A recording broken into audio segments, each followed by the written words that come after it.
I was the world's most apathetic Girl Scout. Mostly because I didn't want to be a Girl Scout. What I wanted to do was take swim lessons, and the only way my family could afford it is if we took them through the Girl Scouts. So every year I did the bare minimum necessary to be considered a Girl Scout in good standings and keep my pool privileges. And one year this required me to go horseback riding. Now, unlike most grade school girls, I do not dream of owning my own horse one day. Horses terrified me. All four-legged creatures terrified me. Probably because the only four-legged creatures I saw on a regular basis in my Detroit neighborhood were very territorial dogs. We lived between two of them. There was Bacchus, the ferocious Rottweiler on one side, and Wally, the equally ferocious border collie on the other side. And whenever my siblings and I went out to the yard, they would bark and snarl and jump up on the chain link fence, and all you could see were claws and teeth. And the idea that I would get on the back of something 10 times the size of that Rottweiler and ride it around was laughable. But I wanted my pool privileges, so I went. And I remember they took us to the barn, and the trail master explained to us how human beings control horses. And he showed us this metal bit that would go in the horse's mouth, and depending on how we pulled on the reins, the horse would go left or right or stop. And then he warned us, never let go of the reins, never let your feet come out of the stirrups. And then he started putting Girl Scouts on top of horses. I was the last Girl Scout to be put on a horse because I wasn't spending any more time up there than I legally had to.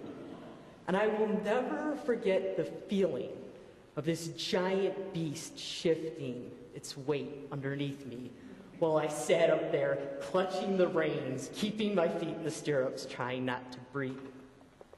So the trail master started leading the horses out of the barn, and they all went, except mine.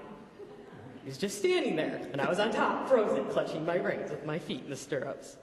So the trail master came back and said, just kick it in the side a couple times with your heels.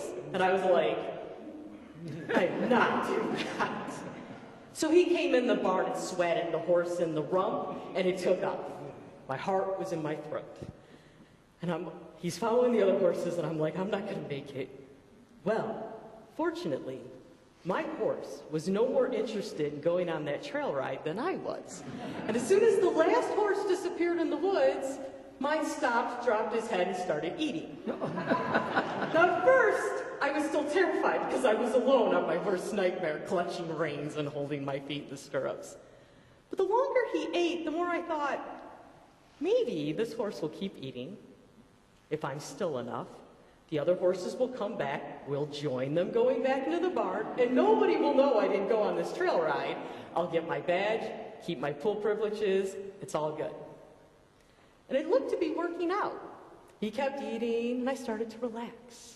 Started looking at the trees and the clouds, and the reins started to be slack in my hands, and my feet kind of slipped out of the stirrups. And that's when I heard the screaming. And coming at me from the woods fast was this horse. And what looked to be a rag doll just bouncing on top of it. And before I could register that that was a Girl Scout, and she was the one screaming, my horse picked up his head and took off. Now, I wasn't holding the reins, and my feet weren't in the stirrups. So in a hot second, I was hanging off the side of the horse, stuntman style, with my hands gripped into the saddle. Now they say, when you're faced with death, time slows down. And I think that's true, because I remember looking at the ground and picking the mud puddle I was going to aim for when I let go. And I let go.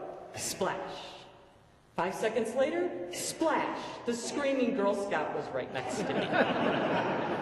We got up and walked without saying anything to the barn, where we found out that we weren't the only Girl Scouts to have a little trouble with our horses that day.